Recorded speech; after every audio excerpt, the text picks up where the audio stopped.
तो साथियों एसआरएफ ने आज अपने क्वार्टरली नंबर को मार्केट आवर्स में रिलीज कर दिया है। तो आप देख सकते हैं कि शेयर प्राइस में भी हमें काफ़ी ज़्यादा उस समय पर हलचल देखने को मिली। कुछ इन्वेस्टर्स को यहाँ पे कंपनी के नंबर अच्छे लगे तो कुछ को यहाँ पे कंपनी के नंबर खराब लगे हैं। आइए डिटेल में देख लेते हैं कंपनी के नंबर कैसे रहे। कंपनी यहाँ पर केमिकल सेगमेंट में, टेक्सटाइल सेगमेंट में और पैकेजिंग सेगमेंट में कार्य करती है। तो यहाँ पर हम कंपनी के एक बार कंसोलिडेटेड नंबर को देख लेते हैं और उसके बाद हम डिटेल में उसके सेगमेंट वाइज नंबर को भी देखेंगे कि किस सेगमेंट में कैसी हमें ग्रोथ देखने को मिली है। कंपनी के अगर हम रेवेन्यू की बात करें तो आप देख सकते हैं 2839 करोड़ रुपए से बढ़ करके वाई ओ वाई बेसिस पर 3728 करोड़ रुपए हो चुके हैं। यहाँ पर वाई ओ वाई बेसिस पर लगभग 31% की ग्रोथ हमें देखने को मिल रही है। तो अगर आप पिछले कुछ क्वार्टर से कंपेयर करेंगे तो ये ग्रोथ उतनी बड़ी नहीं है जितनी बड़ी यहाँ पे पिछले क्वार्टर्स में कंटिन्यूसली कंपनी ने पोस्ट किए थे। ऑल्दो वहाँ पे कोविड का टाइम था तो हो सकता है उस वजह से एक लोअर बेस का यहाँ पर एडवांटेज मिला हो, इस वजह से कंपनी के नंबर में पहले थोड़ा ज़्यादा ग्रोथ हमें देखने को मिली थी रेवेन्यू में। इसके अलावा अब हम यहाँ पे बात कर लेते हैं कंपनी के ऑपरेटिंग प्रॉफिट की। तो एक्सपेंस वगैरह अगर हम निकाल दें तो कंपनी का ऑपरेटिंग प्रॉफिट इस बार निकल के आया है 769 करोड़ रुपए, जो कि पिछले साल सेम क्वार्टर में 675 करोड़ रुपए था। और अगर यहाँ पे कंपनी के हम मार्जिन की बात करें तो आप मार्जिन देख सकते हैं डिक्लाइन हो गए हैं, 24% से घट करके 21% हो गए हैं। और पिछले क्वार्टर में भी अगर आप देखेंगे तो 26% से कम होकर के 21% मार्जिन हो चुके हैं। तो यहाँ पे आप देख पा रहे हैं कि कंपनी के revenue quarter on quarter basis पर स्लाइटली डिक्लाइन हुए हैं और मार्जिन भी डिक्लाइन हुए हैं। तो इसका बड़ा इंपैक्ट जो है कंपनी के नेट प्रॉफिट में आपको देखने को मिलेगा। नेट प्रॉफिट अगर आप देखेंगे तो वाई ओ वाई बेसिस पर नेट प्रॉफिट 26% से ग्रो किया है, 382 करोड़ रुपए से बढ़ करके 481 करोड़ रुपए हो चुके हैं। लेकिन क्वार्टर ऑन क्वार्टर कंपनी का नेट प्रॉफिट डिक्लाइन कर गया है।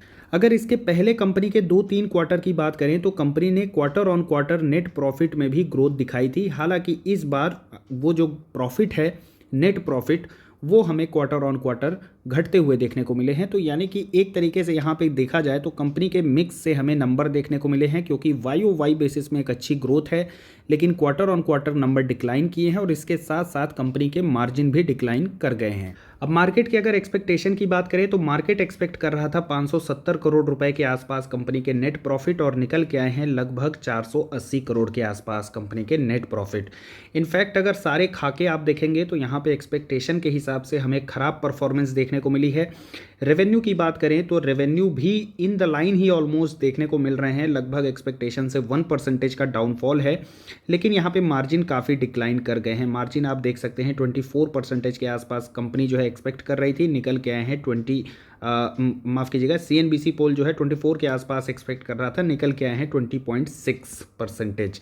और यही रीज़न है कि कंपनी के यहाँ पे प्रॉफिट भी डिक्लाइन कर गए हैं। अब सेगमेंट वाइज यहाँ पे बात कर लेते हैं ग्रोथ की। तो यहाँ पे कंपनी को जो मार्केट इतनी ज़्यादा वैल्यूएशन दे रहा है, इतना भाव दे रहा है, तो वो है उसका केमिकल बिजनेस। आगे मैं थोड़ा इसको और डिटेल में एक्सप्लेन करूँगा। यहाँ पे अगर हम रेवेन्यू की बात करें तो इस सेगमेंट में 62% की ग्रोथ है वाई ओ वाई बेसिस पर। और यहाँ पे प्रॉफिट की बात करें, ऑपरेटिंग प्रॉफिट की, तो उसमें 106% की growth Y O Y basis पर देखने को मिल रही। तो यानी कि केमिकल सेगमेंट लगभग यहाँ पे डबल जो होता, इसकी जो ग्रोथ है वो आपको डबल देखने को मिलेगी। अदर देन दैट यहाँ पे आप देख सकते हैं कि इस क्वार्टर में इनके जो केमिकल की अगर हम बात करें तो फ्लोरोकेमिकल और स्पेशलिटी केमिकल दोनों ही मेन बिजनेस हैं और इसकी बहुत ज़्यादा आने वाले समय पर डिमांड होने वाली। इनफैक्ट अभी भी काफ़ी ज़्यादा डिमांड बनी हुई है। फ्लोरोकेमिकल की जब भी बात आती है आप कमेंट सेक्शन में कमेंट करके बताइए लिस्टेड स्पेस में और कौन कौन सी कंपनियां हैं यहाँ पे अच्छी कंपनियां फंडामेंटली, और देखते हैं कितने लोगों को यहाँ पे इस बिज़नेस के बारे में डिटेल में जानकारी है। तो इस बिज़नेस में यहाँ पे इनका ये कहना है कि अच्छी डिमांड देखने को मिली है और अच्छा यहाँ पे कंपनी ने परफॉर्मेंस दिया है।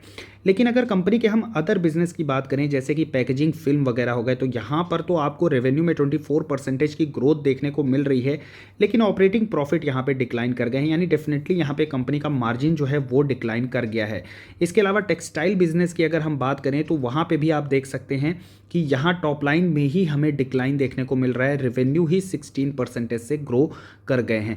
तो यहाँ पे कंपनी जो है तो काफ़ी ज़्यादा मेजर शिफ्ट लाई है। यहाँ अगर इसके कंट्रीब्यूशन की बात करें स्टार्टिंग में जो एसआरएफ हुआ करता था वो यहाँ पे टेक्सटाइल बिजनेस से स्टार्ट किया था, लेकिन जिस तरीके से इसने रिसेंट टाइम्स में जो है तो केमिकल सेगमेंट में कैपेक्स किया है, तो कंपनी का मेजर रेवेन्यू कंट्रीब्यूशन, आप यहाँ पे रेवेन्यू देख लीजिए केमिकल सेगमेंट से कितना निकल के आया है, वो आप यहाँ पे देख सकते हैं। 3800 करोड़ में से 1800 करोड़ रुपए जो कंट्रीब्यूशन है वो आपको केमिकल सेगमेंट से देखने को मिलता है, यानी ऑलमोस्ट ये जो है 50% का कंट्रीब्यूशन पहुंच चुका है।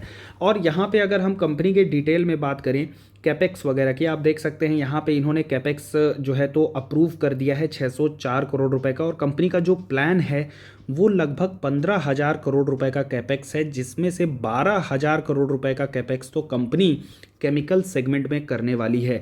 टोटल मार्केट कैपिटलाइजेशन की बात करें तो ऑलमोस्ट 74,000 करोड़ का यहाँ पे कंपनी का मार्केट कैपिटलाइजेशन है। लार्ज कैप सेगमेंट से यहाँ पे कंपनी बिलोंग करती है और बहुत बड़ा ये कैपेक्स है इन टर्म्स ऑफ अगर हम बात करें मार्केट कैपिटलाइजेशन।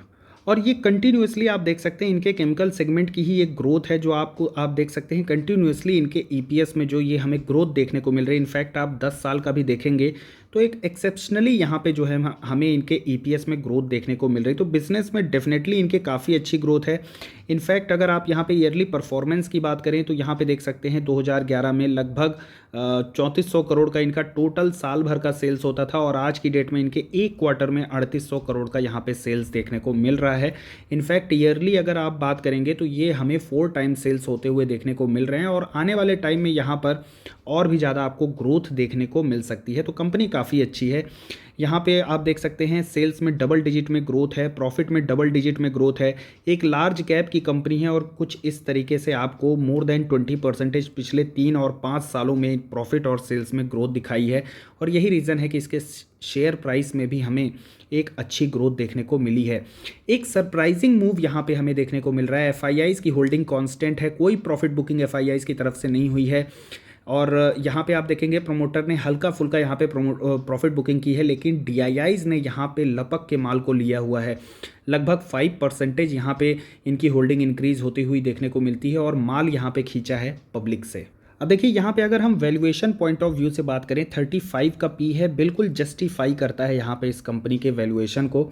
और जो लोग यहाँ इस स्टॉक में एंट्री लेना चाहते हैं या लेने के बारे में सोच रहे हैं, या उनको लगता है कि फ्लोरोकेमिकल का जो बिजनेस है वहाँ पे इस कंपनी को एक अच्छा एडवांटेज मिलेगा, तो वो आई थिंक इस लेवल पर एंट्री कर सकते हैं। कंपनी का 2500 का एक अच्छा सपोर्ट है, और मल्टीपल टाइम्स यहाँ पे आप देख सकते हैं अपने सपोर्ट पे बना हुआ है, तो ये एक अच्छा यहाँ पे टाइम हो सकता है। फ्रेश एंट्री के लिए भी अच्छा टाइम हो सकता है।